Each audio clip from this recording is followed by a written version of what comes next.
नागेन्द्रहाराय त्रिलोचनाय भस्माङ्गरागाय महेश्वराय नित्याय शुद्धाय दिगम्बराय तस्मै नकाराय नमः शिवाय।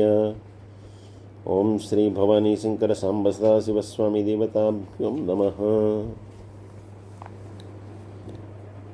हर्यक्षः ककुभो वज्री शतजिह्वः सहस्रपात् सहस्रमूर्धा देवेन्द्र सर्वदेवमयो गुरुः। హర్యక్ష అంటే చక్కని అక్షువులు కలిగినటువంటి వాడు, ఇక్కడ సింహము కలిగినటువంటి వాడు అనేటటువంటిది రాశాడు. అంటే చక్కని అక్షులు కలిగినటువంటి వాడు సింహముతో ఎందుకు పోల్చారు? సింహము యొక్క దృష్టి ఏదైతే ఉందో చాలా సునిశ్చితమైనటువంటి దృష్టి. ఎందుకంటే తనకు కావాల్సినటువంటి వేటని చాలా గొప్పగా, అందులో జంతువులకు కూడా మనం అంటే ఒక్కొక్క జంతువుది ఒక్కొక్క ప్రత్యేకత. మళ్ళీ ఒకటి వాసన చేత పసిగడితే కనుక ఒకటి చూపు చేత ఇచ్చేస్తుంది. అలాగే సింహం అనేటటువంటిది దాని యొక్క దృష్టి చేత ఎంత దూరంలో ఉన్నటువంటి దాన్నైనా చూడగలుగుతుందట సింహం.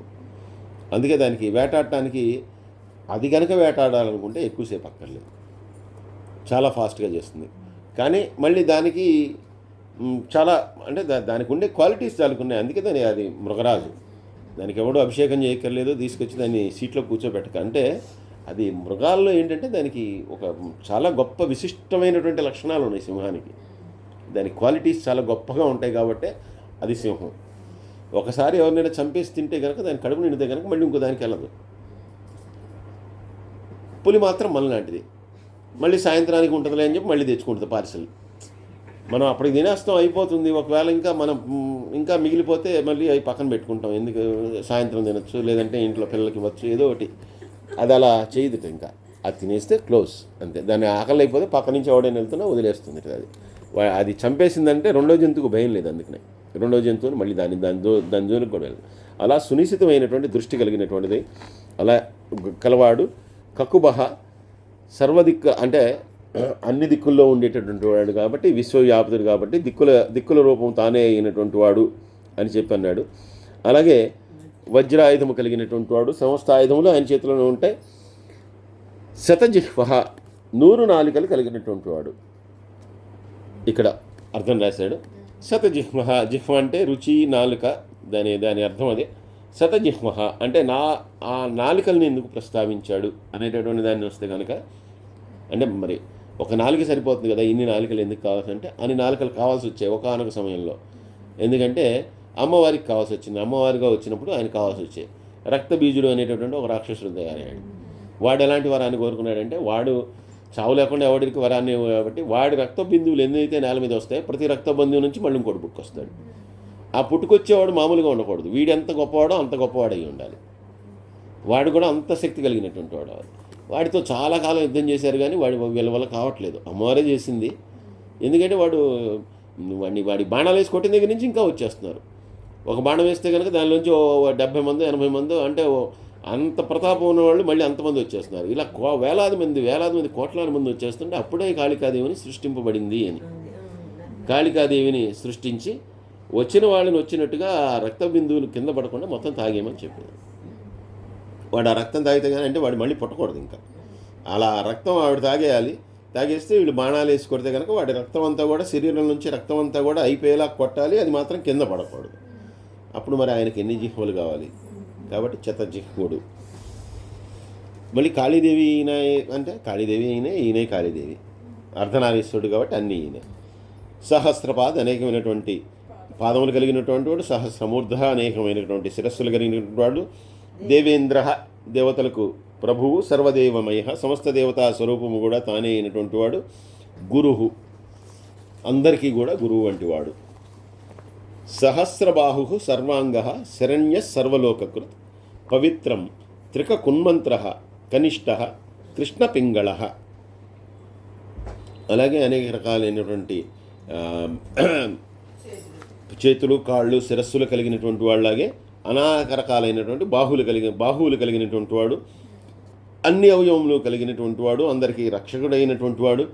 ఎందుకంటే అన్ని అంగములు కలిగినటువంటి వాడు అని చెప్పడంలో అర్థం ఏంటంటే అందరికీ రక్షణ కలిగించేటటువంటి వాడు. సర్వలోకకృత్, లోకములన్నింటినీ కూడా సృష్టించినటువంటి వాడు, శుద్ధుడైనటువంటి వాడు, 3 శిఖరములు గల త్రికూట పర్వతము తానే అయినటువంటి వాడు. అంటే బ్రహ్మలోకం పైన ఉన్నటువంటిది బ్రహ్మలోకం, సత్యలోకం, వైకుంఠం. అదే బ్రహ్మలోకం సత్యలోకం ఒకటే. బ్రహ్మలోకం, వైకుంఠం, కైలాసం, ఈ 3 కూటములు అనుకుంటే కనుక ఈ త్రికూటములు ఆయనే. మళ్ళీ ఈ త్రికూటముల యొక్క ఇది కూడా మొత్తం ఆయనే. అంటే ఇవన్నీ కూడా మనకి చెప్పే దాంట్లో ఏంటంటే, ఇప్పుడు అధోలోకాలు లేదంటే ఈ ఊర్ధ్వలోకాలు వర్ణించి చెప్పేటప్పుడు మళ్ళీ ఈ మూడిట్లో మళ్ళీ మనం కొట్టుకు చేస్తామని చెప్పి మళ్ళీ వైకుంఠం పైన ఉందా, కైలాసం పైన ఉందా అని చెప్పలేదు. ఇంకా ఇవి త్రికూటములు అంతే. ఇంకా ఎందుకంటే పెట్టుకుని దగ్గర నుంచి ఇప్పుడు విష్ణు భక్తులను మళ్ళీ శైవ భక్తులు లేదంటే కొట్టుకుని రావడానికి మళ్ళీ ఆయన పైన ఉంటాడు, ఈయన కింద ఉంటాడు, ఈయన కింద ఉంటాడు. ఇంకా లేవు. సత్యలోకం అనేటువంటిది అందులోకి ఉన్నట్టు స్థానం. అంటే అదే ఇంకా అన్నిటిలోకి పైన ఉండేటటువంటిది అదే ఊర్ధ్వగతి అనమాట అది. కాబట్టి ఆ సత్యలోకమే అక్కడే 3 ఉంటాయని, కైలాసం కానీ వైకుంఠం కానీ. అందరు వాళ్ళ ఇళ్ళన్నీ కూడా అంటే వాళ్ళ రెసిడెన్షియల్ ఏరియా ఇంకా అది. కాబట్టి ఆ 3 శిఖరములు కలిగినటువంటి త్రికూట పర్వతం ఏదైతే ఉందో అంటే ఆ 3 కలిసినటువంటి స్థానం ఆయన ఉన్నటువంటి వాడు. మంత్రస్వరూపమైనటువంటి వాడు. అందులో కనిష్ట ఆయన సూక్ష్మస్వరూపుడు, స్థూల స్వరూపుడు. కృష్ణ పింగళ వర్ణము గురించి ఇక్కడ చెప్తున్నారు. కృష్ణ పింగళ నలుపును పింగళ వర్ణము, గోరోచన వర్ణము కలిగినటువంటి వాడు. బ్రహ్మదండ వినిర్మాత, శతఘ్ని, పాశశక్తిమాన్, పద్మగర్భో, మహాగర్భో, బ్రహ్మగర్భో, జలోద్భవ. బ్రహ్మ యొక్క ఛత్రదండమును నిర్మాణం చేసినవాడు. బ్రహ్మదండ వినిర్మాత, ఛత్రదండము అనిచ్చాడు. బ్రహ్మగారి దండం ఏంటంటే సమస్త వేదములు ఇవన్నీ కూడా ఆయన పట్టుకుని ఆ వేదములే ఆయన యొక్క దండము ఆయనకి. అంటే ఆయనకి ప్రత్యేకించి ఛత్రం ఏది ఉండదు ఆయన చేతిలో మాత్రం. ఆయన కూడా ఎందుకంటే వీళ్ళందరూ కూడా ఇప్పుడు నిరంతర తపస్సులోనే ఉంటారు. మీరు ఏ దేవతను చూసినా కూడా వీళ్ళందరూ కూడా మళ్ళీ ఆ దండాన్ని పట్టుకుని ఒక చేయి దాని మీద పెట్టినట్టు శివుడు కానీ వీళ్ళందరి మూర్తులు కూడా మనకి చిత్రకారులు చిత్రిస్తుంటారు. కాబట్టి అటువంటి దండమును ఆయన కంటే సమస్త వేదాంగములకు ఆయన అధిపతి. ఆయన దండంలో అవన్నీ కూడా నిక్షిప్తమై ఉంటాయి. అవన్నీ కూడా అటువంటి వాటన్నిటిని కూడా దాన్ని నిర్మించినటువంటి వాడు. అలాగే శతఘ్ని, అనేకమైనటువంటి ఆయుధములు కలిగినటువంటి వాడు. ఇక్కడ వజ్రాయుధం అని రాశాడు. మళ్ళీ శతఘ్ని, అనేకమైనటువంటి ఆయుధములు కలిగినటువంటి వాడు. పాశశక్తిమాన్, ఆ ఆయుధము యొక్క శక్తి తానే అయినటువంటి వాడు. ఆయుధములు కలిగినటువంటి వాడు, ఆయుధముల యొక్క శక్తి కూడా తానే అయినటువంటి వాడు. పద్మగర్భ, విష్ణు యొక్క నాభిలో ఉండేటటువంటి పద్మము. పద్మగర్భుడు, మహాగర్భుడు. మహాగర్భుడు అంటే సమస్తమైనటువంటి విశ్వాన్ని తన యొక్క స్థానముగా ఉంచుకునేటటువంటి వాడు. సృష్టికర్త, పుట్టుకకు కారణమయ్యేటటువంటి వాడు. బ్రహ్మగర్భ, ఆ బ్రహ్మగారి గర్భము యందు కూడా నివసించేటటువంటి వాడు. అంటే సమస్త సృష్టి ఆయన దగ్గర నుంచి వస్తుంది కాబట్టి బ్రహ్మగారి గర్భము యందు కూడా నివసించి ఉండేటటువంటి వాడు. జలోద్భవ, నీటి యందు జన్మించినటువంటి వాడు. ఏకార్ణవమైనటువంటి నీటి యందు నుంచి ఉద్భవించినటువంటి వాడు. గవస్థిర్ బ్రహ్మకుద్ బ్రహ్మ, బ్రహ్మవిద్ బ్రాహ్మణో గతి, అనంతరూపశ్చైకాత్మ, దిగ్మతేజ స్వయంభువ. లోకములోని వెలుగంతా కూడా, తేజస్సు అంతా కూడా తానే అయినటువంటి వాడు. బ్రహ్మను సృష్టించినటువంటి వాడు. ఈ బ్రహ్మను సృష్టించిన అంటే బ్రహ్మ పదార్థం అంటారు. బ్రహ్మ పదార్థం అంటే మూలము, ఈ సృష్టి యొక్క మూలము. ఆ బ్రహ్మము తానే అయినటువంటి వాడు, మూలము తానే అయినటువంటి వాడు. అలాగే సమస్తమైనటువంటి బ్రహ్మజ్ఞానము కలిగినటువంటి వాడు. బ్రాహ్మణ, ఆయన ఆ బ్రహ్మము తెలిసినటువంటి వాడు. అంటే బ్రహ్మము అంటే జ్ఞానము, బ్రహ్మము అంటే ఆత్మ. అది బ్రహ్మము అంటే మళ్ళీ ఆయన అది ఒక పోస్ట్ కాదు, ఆత్మ. అది తెలిసినటువంటి వాడు. అలాగే ఆయన అది తెలిసి అందరికీ కూడా పొందదగినటువంటి వాడు. అంటే అందరూ కూడా ఆయన్ని చేరుకోవటానికి మూలమైనటువంటి వాడు. ఎందుకంటే ఎవరికైనా కూడా చివరికి కావాల్సినటువంటిది అటు ఆ బ్రహ్మస్థితి. బ్రహ్మస్థితి పొందటం అంటే కనుక బ్రహ్మగారిలో ఐక్యమైపోవటం. బ్రహ్మగారిలో ఐక్యం అయిపోవటం అంటే ఆత్మ గురించి తెలుసుకుని ఈ ఆత్మని ఉన్నటువంటి ఆ పరమాత్మలో విలీనం చేయటం. అలా చేస్తే కనుక మళ్ళీ ఈ ఆత్మ మళ్ళీ వేరే దేహానికి అక్కర్లేదు, ఈ ఆత్మకి వేరే దేహం అక్కర్లేదు. కాబట్టి అటువంటి స్థితి కావాలంటే ఈ ఆత్మను తీసుకెళ్ళి ఆ బ్రహ్మలో కలిపేసేయాలి. ఆ బ్రహ్మైక్యం చేయాలి. అలా చేయగలిగినటువంటి వాళ్ళు గొప్ప గొప్ప సిద్ధులు, మునులు, యోగీశ్వరులు, మహానుభావులు వాళ్ళే చేయగలుగుతారు. కానీ అందరికీ సాధ్యపడేటటువంటిది కాకపోయినా వాళ్ళందరికీ కూడా గతి అయినటువంటి వాళ్ళు. అలాగే అంతము లేనటువంటి రూపము కలిగినటువంటి వాడు, సృష్టి అంతటికీ కూడా ఒకే ఒక ఆత్మ అయి ఉన్నటువంటి వాడు, తీక్ష్ణమైనటువంటి తేజస్సు కలిగినటువంటి వాడు, స్వయంభూ తానంతటగా తాను ఉద్ధరించగలిగినటువంటి వాడు. ఏ ఆకారం కావాలంటే ఆ ఆకారాన్ని ధరిస్తాడు, ఎప్పుడు కావాలంటే అప్పుడు ఉద్భవించగలిగినటువంటి వాడు. ఊర్ధ్వగాత్మ పశుపతిర్ వాతరంహ మనోజవ చందని పద్మనాళాగ్ర సురభ్యుత్తరణో నరహ. ఆయన ఉన్నతమైనటువంటి స్థితికి వెళ్ళగలిగినటువంటి ఆత్మ కలిగినటువంటి వాడు. అంటే సమస్త జ్ఞానములకు కూడా అధినేత. అంటే ఇంకా ఆయన్ని మించినటువంటి జ్ఞానం అనేటటువంటిది ఇంకేమీ లేదు. కాబట్టి అటువంటి జ్ఞానము, ఉత్తమమైనటువంటి జ్ఞానము కలిగినటువంటి వాడు, సమస్త ప్రాణులకి అధిపతి, పశుపతి, అన్నిటికీ కూడా అధిపతి ఆయనే. వాతరంహ మనోజవ, మనోవేగము కలిగినటువంటి వాడు కాబట్టి ఆ మనోవేగముతో సమానమైనటువంటి వేగముతో ఎక్కడికైనా కూడా కదలగలిగినటువంటి వాడు, వెళ్ళగలిగినటువంటి వాడు. చందనీహి పద్మనాళాగ్ర సురభ్యుత్తరుణో నరహ. ఆయన అందరికీ కావాల్సిన కామధేను అంటే కూడా, కామధేను అంటే ఏది కావాలన్నా కూడా ఇచ్చేటటువంటిదే కామధేను. సకల ఐశ్వర్యములను కూడా ప్రసాదించగలిగినటువంటి వాడు. అలాగే ఆ విష్ణువు యొక్క నాభి నుండి బయలుదేరి ఉండేటటువంటి ఆ పద్మములో, ఆ పద్మమునికి మళ్ళీ మూలమైనటువంటిది ఏంటి? కాడే. దేనికైనా దాని యొక్క ఈ మూలమే ఇంపార్టెంట్. కాబట్టి ఆ మూలం కూడా తానే అయినటువంటి వాడు. అలాగే సమస్తాన్ని కూడా రసమయంగా, అంటే దేన్నైనా కూడా కేవలం సృష్టిని అంతా కూడా రసమయం చేయాలంటే మళ్ళీ దానికి ప్రాణం ఇవ్వాలి. దేనికైనా కేవలం సృష్టించడం వల్ల ఉపయోగం లేదు. దానికి ప్రాణం ఇవ్వాలి, దానికి జీవం కల్పించాలి. అది జీవించేలాగా చేయాలి అంటే మళ్ళీ దానికి ఆహారాన్ని నియమించాలి. ఇన్నిటినీ కూడా చేసేటటువంటి వాడు.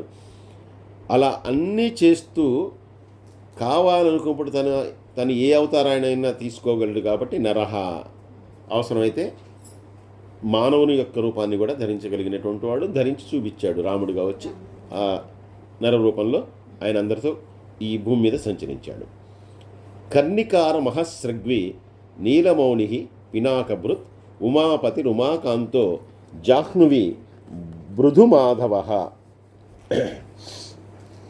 కర్ణికార మహాస్రగ్వి,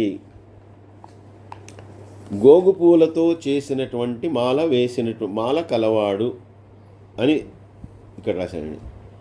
కర్ణికార మహాస్రగ్వి, ఆయన యొక్క ఆభరణములు అంటే ఎప్పుడు కూడా ఆయన ఆభరణాలన్నీ కూడా పరమేశ్వరుని మాత్రమే మనం అనుకుంటే కనుక ఆయన యొక్క ఆభరణములన్నీ కూడా అన్నీ నాగాభరణాలే. ఆయన మీరు ఎక్కడ చూడండి నాగాభరణాలే. మెళ్ళలోనూ నాగాభరణమే ఉంటుంది, చేతులకి దండములకి నాగాభరణమే ఉంటుంది. అంతా కూడా సర్వం నాగములే. అన్నీ కూడా పాములన్నీ కూడా చుట్టుకుని ఉంటాయి. అది కాకుండా ఆయనకు ఉండేటటువంటి మరొక ఆభూషణం కానీ అలంకారం కానీ ఏదంటే కనుక కపాలమాల ఉంటుంది, లేదంటే కనుక రుద్రాక్షలే ఉంటాయి. ఈ మూడే ఉంటాయి. కాబట్టి ఇటువంటి వివిధ రకములైనటువంటి మాలల్ని, అంటే రుద్రాక్షలు కావచ్చు, లేదంటే కపాలములు కావచ్చు, నాగాభరణములు కావచ్చు, ఇటువంటి రకరకాలైనటువంటి ఆభరణముల్ని కర్ణము నుండి శరీరమంతా కూడా ధరించేటటువంటి వాడు. అన్ని చోట్ల కూడా ఆ పాము కూడా మనకి ఇక్కడే మనకి చూపిస్తుంటారు, కానీ ఆయన ఒళ్ళంతా కూడా ఆ పాములు తిరుగుతూ ఉంటాయని చెప్పి. నీలమౌళి, నల్లని శిరస్సు, నల్లని, ఎందుకంటే శిరస్సు అని ఇక్కడ రాస్తున్నాడు. నల్లని, ఆయన కంఠము నల్లని కలిగినటువంటి వాడు నీలమౌళి అనేటువంటిది కూడా ఆ మహేశ్వరుడికి ఉన్నటువంటి నీలకంఠి, నీలమౌళి ఇలాంటివన్నీ కూడా ఆయనకు ఉన్నటువంటి వివిధ నామాలు. పినాకభృత్, పినాకం అనేటటువంటి ఆయుధాన్ని ధరించినటువంటి వాడు. ఉమాపతిర్, ఆ సాక్షాత్తు పార్వతీదేవి యొక్క భర్త. ఉమాకాంత, పార్వతీదేవికి మనోహరుడైనటువంటి వాడు. పార్వతీదేవికి భర్త, పార్వతీదేవికి మనోహరుడైనటువంటి వాడు. జాహ్నువీభృత్, గంగను కూడా ధరించినటువంటి వాడు. ఉమాధవ, జాహ్నువి బృధుమాధవ, అంటే ఆ జాహ్నవిని ధరించినటువంటి వాడు. వరో వరాహో వరదో వరేణ్యస్సు మహాస్వన మహాప్రసాదో దమన శత్రు శ్వేతపింగళ. శ్వేతపింగళ అనేటటువంటి చివరిని మళ్ళీ ఆయన యొక్క రూపాన్ని, ఆయన ఒక వర్ణాన్ని సూచిస్తుంది. శ్వేత తెల్లని, ఆయన ఎప్పుడు కూడా ధవళవర్ణంతో ఉండేటటువంటి వాడు, అలాగే మళ్ళీ పింగళ వర్ణం కలిగినటువంటి వాడు అని చెప్తున్నారు. అలాగే వరహ వరాహ, ఆయన ఉత్తమమైనటువంటి శ్రేష్టమైనటువంటి రూపం కలిగినటువంటి వాడు. అందుకే ఈ వరాహము కూడా మామూలుగా అయితే కనుక మన వరాహం అనేటటువంటిది చాలా దాన్ని చాలా తక్కువగా చూస్తాం. వరాహం అంటే కనుక అది చూడంగానే ఒక అసహ్యించుకునేటట్లాగా చూస్తాం దాన్ని. కానీ అటువంటి వరాహ రూపాన్ని కూడా ఆయన ధరించాడు. మొట్టమొదటిది ఆ వరాహ అవతారమే ఆయన వచ్చినటువంటిది. కాబట్టి ఆ వరాహము తానే అయినటువంటి వాడు, వరాహముగా వచ్చినా కూడా శ్రేష్టమైనటువంటి వాడు. వరద, అందరికీ కూడా తన అభయాన్ని ఇచ్చి వరద తన యొక్క వరాల్ని ప్రసాదించేటటువంటి వాడు. అలాగే వరేణ్య, వరద వరేణ్య, ఆ వరముల్ని ఇచ్చేటటువంటి వాళ్ళు చాలా శ్రేష్ఠుడు. సుమహాస్వన, చక్కని కంఠధ్వని కలిగినటువంటి వాడు. ఒక్కో చోట ఏమో చాలా గంభీరమైనటువంటి కంఠధ్వని కలిగినటువంటి వాడు, భయంకరమైనటువంటి కంఠధ్వని కలిగినటువంటి వాడు, చక్కని కంఠధ్వని కలిగినటువంటి వాడు, గొప్పగా ఐశ్వర్యాన్ని కటాక్షించేటటువంటి వాడు. దమన, దేన్నైనా కూడా శత్రువుల్ని మర్దించేటటువంటి వాడు, శత్రువుల్ని హరించేటటువంటి వాడు.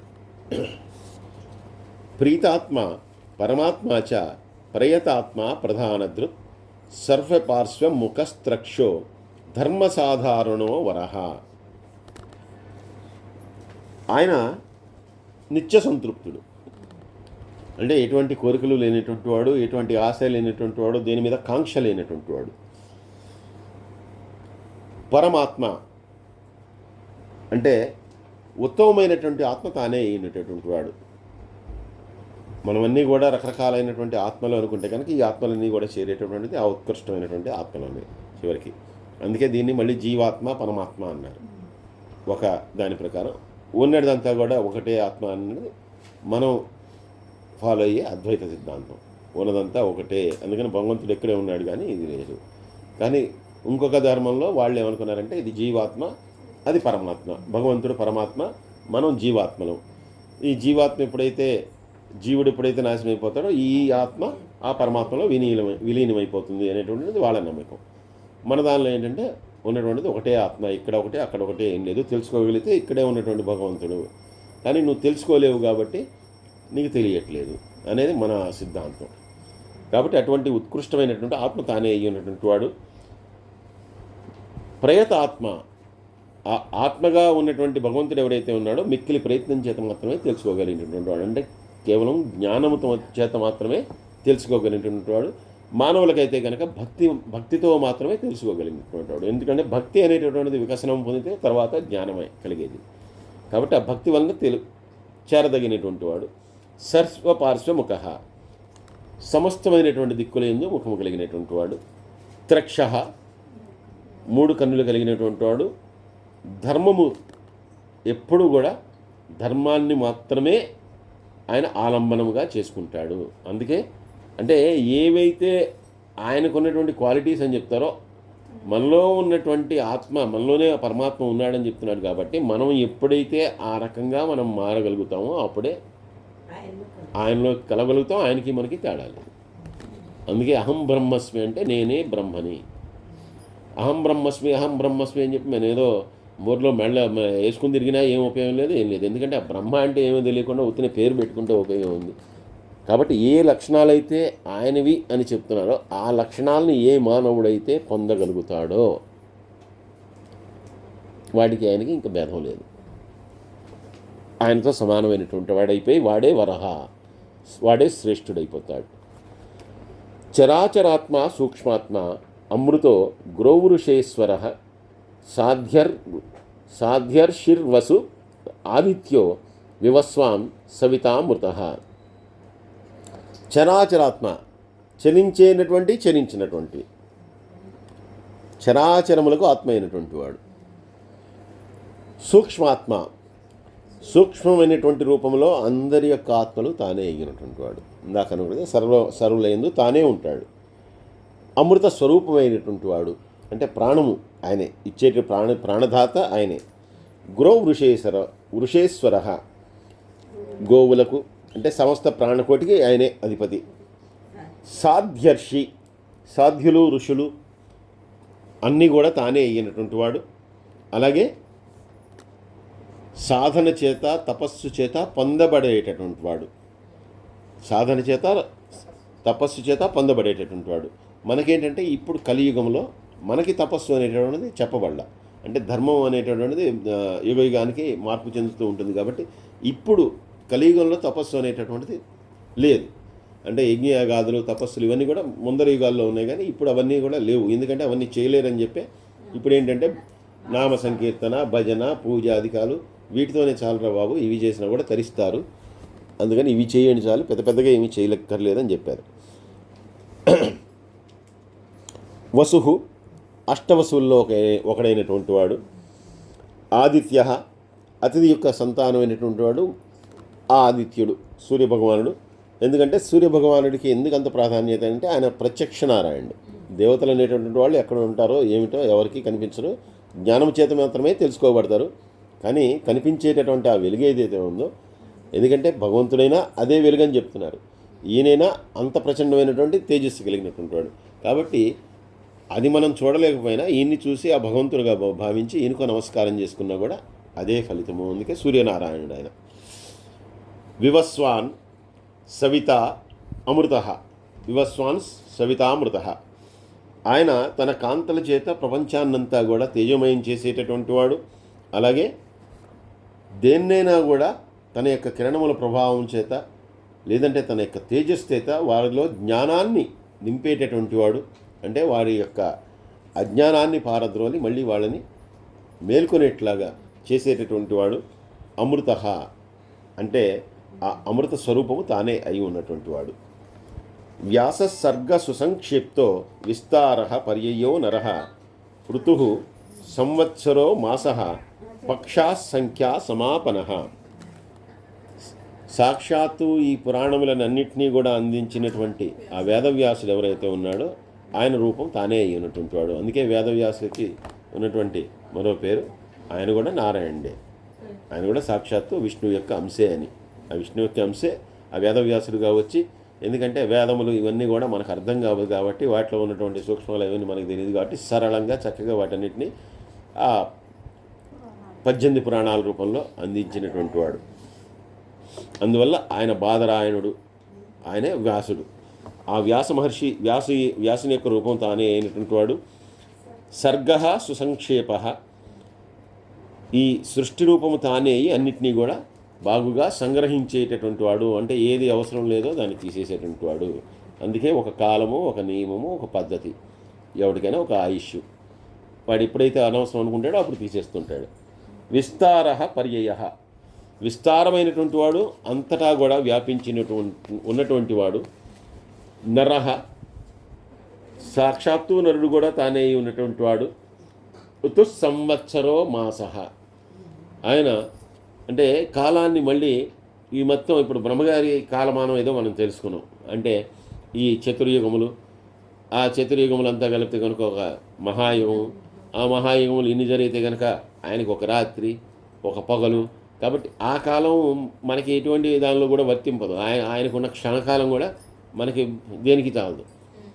ఎందుకంటే ఏదో మామూలుగా చెప్తుంటారు, రావణాసురుడు పుట్టిన తర్వాత ఆయన పేరు పెట్టమని అడిగారట బ్రహ్మగారిని. బ్రహ్మగారి మనవడే కదా ఆయన, బ్రహ్మగారి కొడుకు వివస్త్రుడు, ఆయన యొక్క కొడుకు ఈయన మనవడే కాబట్టి పేరు పెట్టమని అడిగితే ఆయన ఇప్పుడే బాత్రూమ్కి వెళ్ళొస్తాను, ఉండండి పేరు పెడతా అని చెప్పి వెళ్ళాట. అని తిరిగి వచ్చాట. తిరిగి వచ్చిన తర్వాత పేరు పెడదాం, ఏడు కుర్రాడు తీసురండి అన్నట్ట. ఆడిపోయి చాలా యుగాలు అయింది ఇప్పటికే అన్నట్ట.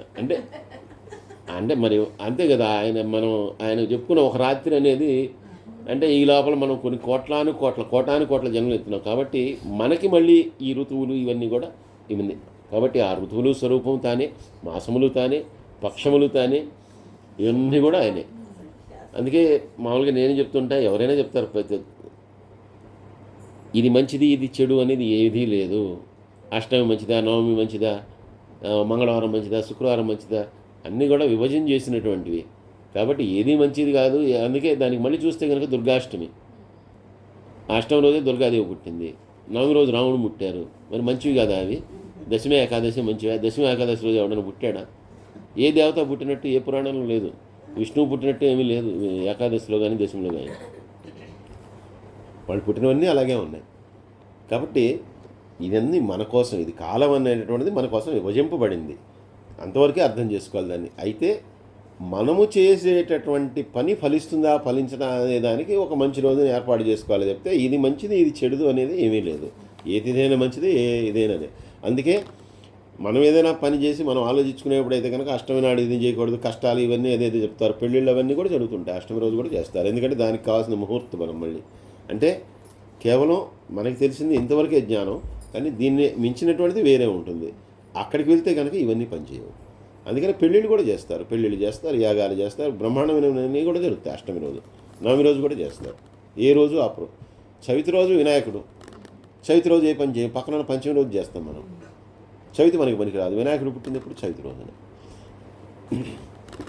అలాగే ఈ మాసము, పక్షము, ఋతువు అన్నీ కూడా తానే అయినటువంటి వాడు. సంఖ్యా సమాపన అంటే సంఖ్యల యొక్క మానరూపము అంటే ప్రమాణము తానే అయినటువంటి వాడు. ఎందుకంటే ఇదంతా చేసింది కూడా, ఈ మానవంతా చేసింది ఆయనే, కాబట్టి అదంతా కూడా ఆయనే అయినటువంటి వాడు. ఇంకా ఇక్కడ మళ్ళీ దాని యొక్క వివరణ ఇంకా తర్వాత శ్లోకంలో ఇస్తాడు. కళాకాష్టాల వామాత్ర ముహూర్తా క్షపాక్షణా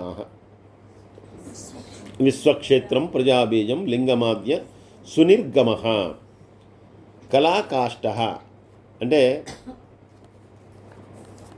కాలాన్ని లెక్క పెట్టేటటువంటి కొన్ని ఇవి.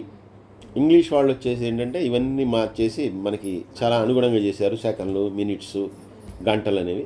మనం ఏంటంటే ఇవి కాదు, మనం అది వరకు ఏంటంటే కాష్ట, ముహూర్తము, ఘడియ, విఘడియ ఇలా ఇలా ఉండేటటువంటిది మన సాంప్రదాయకమైనటువంటి మన ప్రమాణము. అదంతా కూడా అది వీళ్ళు మార్చేశారు, సెకండ్లు నిమిషాలకు మార్చేశారు. కాబట్టి ఇప్పుడు దాని మీదే ఆధారపడి ఉన్నాం. కానీ మళ్ళీ ఇప్పుడు జాతకాలు చూసినా దేని చూసినా అవన్నీ చూసేటప్పుడు ఏంటంటే మళ్ళీ దాని ప్రకారమే ఉంటుంది, లెక్క అంతా కూడా దాని ప్రకారమే ఉండదు, కానీ దీని ప్రకారం ఉండదు. ముహూర్తాలు, ఘడియలు, లగ్నాలు ఎలా మారిపోతాయి ఇవన్నీ కూడా మరి శాస్త్రం అనేటటువంటి దీన్ని మన దాన్ని ఆధారంగా చేసుకొచ్చింది కాబట్టి దానితోంచే వస్తుంది. ఈ మినిట్స్ అనేవి కేవలం ఈ గడియారం ఇవన్నీ కూడా ఇవి తర్వాత వచ్చినటువంటి మానవుడు సృష్టించుకున్నాం కాబట్టి ఇవన్నీ దీనికి నియమితమై ఉంటాయి. కాబట్టి వాటిని ఈ కాష్ట, కళాకాష్ట అంటే ఏం చెప్తున్నారంటే 18 రెప్పపాట్లు. అంటే మనం కన్ను ఒకసారి రెప్ప ఆడించేటటువంటి సమయం ఇది కళాకాష్ట అని దీనికి పేర్లు అది మీకు రాశాడు. 18 పాటులు, అలాగే కాష్ట అని 30 కాష్టలు, ఒక కళ అని దాని యొక్క పరిమాణము. లవమాత్ర అంటే లేశము. ఇది లేశము అనేటటువంటిది చాలా పుస్తకాల్లో వాటిలో అంటే కొంచెం మంచి పుస్తకాల్లో రాసి ఉంటుంది, ఇప్పుడు పుస్తకాల్లో కాదు. లేశమాత్రమైన అంటే చాలా లేశము అనేది కూడా చాలా చిన్నది, సూక్ష్మమైనటువంటిది. అంటే ఒక కనురెప్ప మూసి తెరిచేంతట్లో లేశము అంటారు. ఒకసారి ఇది మనకు తెలియకుండానే అనేకసార్లు చేస్తూ ఉంటాం మనం. అది మన మన మన ప్రమేయం ఉండదు. అది కళ్ళ రెప్పలు మూస్తూ ఉంటాం, తెరుస్తూ ఉంటాం, మూస్తూ ఉంటాం, తెరుస్తూ ఉంటాం. కేవలం ఆ ప్రమాణం ఎంతైతే ఉందో అంత ప్రమాణం. దానికంటే సూక్ష్మమైనటువంటి వాడు ఆయన కనపట్లేదు. ఎందుకు కనపట్లేదు అంటే దానికంటే సూక్ష్మంగా ఉంటాడు. అలాగే ముహూర్తాహ క్షపాక్షణాహ, క్షణకాలం. క్షణకాలం అంటే కూడా మళ్ళీ ఇది మన సెకండ్తో దీనికి సంబంధం లేదు. క్షణానికి సెకానికి మళ్ళీ సంబంధం లేదు. మనవన్నీ కూడా లేశములు, కాష్టములు ఇటువంటి ప్రమాణం అంది. క్షణానికి సెకండ్కి మళ్ళీ కొంచెం తేడా వస్తుంది. అటువంటి క్షణకాలము కూడా తనే అయినటువంటి వాడు. విశ్వక్షేత్రం ప్రజాబీజం, ప్రపంచమంతా కూడా తానే ఉంటాడు. ఆ ప్రపంచమంతా తానే ఉండటం వల్ల అందరిలో కూడా ఉత్పత్తికి స్థానమైనటువంటి వాడు తానే. అలాగే ఇక్కడ లింగమాద్య సునిర్గమ, ఆ లింగాకారము తానే ఉంటాడు. అలాగే అన్నిటికీ అత్యంత ప్రాచీనుడు ఆయనే. సునిర్గమ, దేని నుంచైనా కూడా నిర్గమించేటటువంటి వాడు ఆయనే. సునిర్గమ, చాలా శీఘ్రముగా నిర్గమిస్తాడు. నిర్గమించడం అంటే ఎందుకు వెళ్ళిపోతాడంటే అవతారాలు. ఏదైనా అవతారం కనుక తీసుకుంటే కనుక మళ్ళీ దానిలోనే ఉండిపోడు. ఇంకా అవతారాన్ని తీసుకుంటాడు, అది పూర్తవగానే వెళ్ళిపోతుంటాడు. సునిర్గమ, తేలికగా దేని నుంచైనా బయటకు వెళ్ళిపోతాడు. అంటే దేంతో బంధాన్ని పెట్టుకోడు. సదసత్వక్తమవ్యక్తం పితామాత పితామహ స్వర్గద్వారం ప్రజాద్వారం మోక్షద్వారం త్రివిష్టపం. ఓహో, 1 గంట అయిపోయిందా? ఓకే, నేను అంటే ఈ పేజ్ చూసుకుంటున్నా, ఇక్కడ ఆపేద్దాం. సత్ అసత్ వ్యక్తం, సదసద్ వ్యక్తం అవ్యక్తం, మొత్తం సత్ అసత్ వ్యక్తం అవ్యక్తం. మంచి చెడుల యొక్క రూపం తానే అయ్యేటటువంటి వాడు, తెలియబడినటువంటి వాడు కూడా తానే ఉంటాడు. మంచి చెడు గురించి బహిర్గత రూపం ఆయన అయి ఉంటాడు, అలాగే తెలియబడినటువంటి రూపం కూడా తానే అయి ఉంటాడు. అందుకే మనం మంచి చేసినా చెడు చేసినా దాని యొక్క కారకుడు భగవంతుడే. కానీ మంచి ఏదో చెడు ఏదో చేయాల్సిందేదో మనకి తెలిసినప్పుడు, ఆ మంచి చెడు అనేది మనకి తెలిసినప్పుడు అది ఏది చేయాలి ఏది చేయకూడదు అనేటటువంటిది మనం నిర్ణయించుకోవాల్సింది. మన బుద్ధి అక్కడ పని చేయాలి. కారకుడు ఆయనే. అంటే ఒక మంచిని ఇచ్చాడు, చెడుని ఇచ్చాడు, రెండింటిని ఇచ్చాడు. ఇచ్చినప్పుడు కూడా దేన్ని చేయాలి ఏది చేయకూడదు అనేది మనకి వివేకం ఉంది. కాబట్టి ఏది చేయాలో ఏది చేయకూడదో నిర్ణయించుకోవాల్సింది మనము. ఆయన ఇచ్చాడు కదా, చెడు కూడా ఆయన సృష్టించిందే కదా, కాబట్టి చెడు చేద్దాం అంటే కనుక దానివల్ల ఫలితం కూడా అదే పొందుతాం మనం. అలాగే మాతా పితామహ, ఆయనే తండ్రి, పితామాతా పితామహ, ఆయనే తండ్రి, ఆయనే తల్లి, ఆయనే తాత. తాత అనేటటువంటి దాన్ని ప్రత్యేకంగా ఇక్కడ చెప్పడంలో ఎందుకంటే కేవలం మనమేమో ఇప్పుడు సంసారాలన్నీ ఎలా అయిపోయినాయంటే కేవలం వాళ్ళ పిల్లలు అంతవరకు అయిపోయింది. ఇంకా తర్వాత ముందరవి వెనకవి ఏమి అంటే వెనకవి మనకి తెలియదు అనుకోండి, ముందరవి ఏవి లేవు. తాత ఎవడో తెలీదు, ముత్తాత ఎవడో తెలియదు, ఎవరికి తెలియదు. కానీ మనకి ఏదైనా కూడా మన వంశం అనేటటువంటిది తరించాలంటే, మనం ఉద్ధరింపబడాలన్నా కూడా 7 తరాలు అని చెప్పి మనకి శాస్త్ర ప్రకారంగా చెప్పబడింది. దీనికి సంబంధించిన కథలు కూడా అనేకమైనటువంటి మనం చెప్పుకున్నాం, మనకు తెలుసు, మనం కొన్ని చెప్పుకున్నాం, చాలా ఉన్నాయి. కాబట్టి ఆ ఉత్తమమైనటువంటి అంటే ఆ పితృదేవతలు వాళ్ళందరూ కూడా తమ తమ స్థానాల్లో ఇది చేస్తే తప్పితే మనం కూడా ఉన్నతిని పొందాం. అలాగే వాళ్ళు ఎన్నో సత్కార్యములు చేయకపోతే కనుక మనకి ఈ జన్మ ఇది కూడా మనకి ప్రాప్తం లేదు. కాబట్టి మనం ఇలా ఉన్నాము అంటే ఎప్పుడు కూడా పితృదేవుల యొక్క ఆశీర్వాదము. పితృదేవత అంటే కేవలం తల్లి తండ్రినే కాదు, తండ్రికి కారకుడైనటువంటి తాత, ఆ తాతకు కారకుడైనటువంటి వాళ్ళ నాన్న. అందుకని ఇక్కడ తండ్రికి ఒక్క పితామహ అంటే పితామహుడు అంటే మనకి బ్రహ్మగారు పితామహుడు కింద వస్తుంది. పితామహుడు అంటారు ఆయన్ని, ఎందుకంటే అందరికీ మన నాన్న ఎవరు ఉన్నారు ఇంకా తర్వాత ఇంకా మనకి తెలియదు కాబట్టి బ్రహ్మగారే సృష్టించాడు కాబట్టి ఆయనని. కానీ వీళ్ళందరూ కూడా ఇంపార్టెంట్. 7 తరాలు ముందర ఉన్నటువంటి 7 తరాలు కూడా ఇంపార్టెంట్. అలాగే మనం రాబోయేటటువంటి 7 తరాలకి మనం ఇంపార్టెంట్. అంటే మనం చేసేటటువంటి మంచి చెడులు ఏవైతే ఉన్నాయో వాటి మీద ప్రభావం చూస్తాయి, మన పిల్లల మీద కానీ వీళ్ళందరి మీద. కాబట్టి ఆ తాతల గురించి వీళ్ళ గురించి తప్పకుండా తెలిసి ఉండాలి కనీసం. కానీ ఏంటంటే పేర్లు కూడా తెలియనటువంటి స్థితిలో ఇప్పుడు ఉంది. కాబట్టి అందుకనే తల్లి తండ్రి తాత తానే అయి ఉన్నటువంటి వాడు అని చెప్పి ఇక్కడ చెప్తున్నాడు. స్వర్గద్వారం ప్రజాద్వారం మోక్షద్వారం త్రివిష్టపం. ఆ స్వర్గానికి వెళ్ళేటటువంటి ద్వారం తానే అయి ఉన్నటువంటి వాడు. స్వర్గానికి ప్రవేశించాలంటే పితృదేవతల యొక్క ఆశీర్వాదం ఉండాలి. మళ్ళీ ఇందాక దాన్ని దీనికి లింక్ చేసుకోవాలి. వాళ్ళ యొక్క ఆశీర్వచనం లేకపోతే కనుక పొరపాటున కూడా స్వర్గద్వారం అనేటువంటి వీడంత గొప్పవాడైనా వీడంత దాన ధర్మాలు చేసినా ఏమి చేసినా ఆ పితృదేవతలు ఒకవేళ ఏదైనా చేసి ఉంటే కనుక వాళ్ళు కనుక తరించకపోతే కనుక వీడు కూడా వెళ్ళడు. వాళ్ళు అడ్డం పడతారు వీడికి. అందుకైనా భగీరథుడు మరి ఆ గంగానదిని తీసుకొచ్చి ఎందుకంటే ఒక తరం వాళ్ళంతా కూడా ఆయన ముందర తరాల వాళ్ళందరూ కూడా బూడిద కుప్పలే అక్కడ ఉన్నారు. వాళ్ళకి కనీసం చివరి అంత్యక్రియలు కూడా లేవు, బూడిద కుప్పలుగా మారిపోయారు. కాబట్టే ఆ గంగానదిని తీసుకురావాల్సి వచ్చింది. ఎందుకంటే వాళ్ళని ఆ గంగానదిని తీసుకొచ్చితేనే వాళ్ళు వాళ్ళ పాప ప్రక్షాళన అవుతున్నా వాడికి శాపం. వాళ్ళు అలా ప్రక్షాళింపబడకపోతే కనుక వాళ్ళ తరంలో ఎవ్వడు తరించడు. అందుకోసం ఆయన జీవితం అంతా నాశనం చేసుకుని రాజ్యం వచ్చినా కూడా రాజ్యాన్ని వదిలేసుకుని ఆ గంగానది తేవడంతోనే ఆయన పనంతా కూడా అయిపోయింది. భూమి మీద గంగానదిని తెచ్చాడు, ఈ తర్వాత ఆయన కూడా వెళ్ళిపోయాడు. కాదే గొప్ప పని కాబట్టి అది ఒక్కటే చాలు ఆయనకి. అలాగే ఆ స్వర్గద్వారానికి చేరుకోవడానికి కారణం తానే అయినటువంటి వాడు. అలాగే సంతానానికి ద్వారం వంటి వాడు. ఈ సృష్టికి అంతటికి కూడా కారకుడు కాబట్టి సంతానానికి అంతా కూడా ద్వారం అయినటువంటి వాడు. మోక్షమునకు ద్వారము ఆయన అయినటువంటి వాడు. త్రివిష్టపం, ఆ స్వర్గద్వారము మోక్షద్వారము మోక్ష మార్గము ఆయనే అయినటువంటి వాడు. సర్వే జనా సుఖినో భవంతు, సమస్త లోకా సుఖినో భవంతు. స్వస్తి.